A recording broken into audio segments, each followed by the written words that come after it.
ایک دن ایک خوبصورت گاؤں میں سب بچے بہت خوش تھے کیونکہ آج موسم بہت اچھا تھا، سورج نرم روشنی بکھیر رہا تھا، ہوا میں خوشبو تھی اور باغوں میں رنگ برنگے پھول کھلے ہوئے تھے۔ سب بچے اپنے کھلونے، سائیکلیں اور چھوٹی گاڑیاں لے کر باغ میں آئے تھے۔ کوئی رنگین رکشے پر بیٹھا ہوا تھا تو کوئی اپنی کھلونا موٹر سائیکل دوڑا رہا تھا۔ سب کے چہروں پر مسکراہٹیں تھیں۔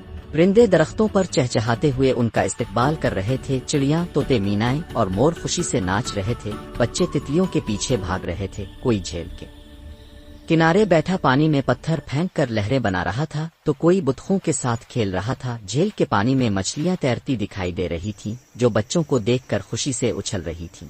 باغ کے ایک کونے میں بندر جھولے جھول رہے تھے، ہاتھی آہستہ آہستہ چل رہے تھے اور بچے ان کے قریب جا کر تصویریں لے رہے تھے۔ درندے بھی وہاں محفوظ پنجرے میں تھے اور بچے انہیں شوق سے دیکھ رہے تھے۔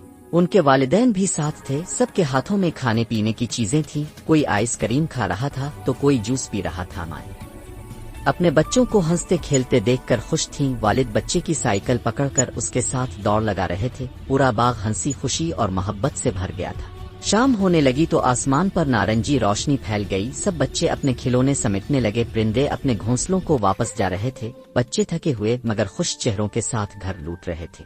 دلوں میں ایک ہی خواہش تھی کہ کاش کل بھی ایسا خوبصورت دن دوبارہ آئے۔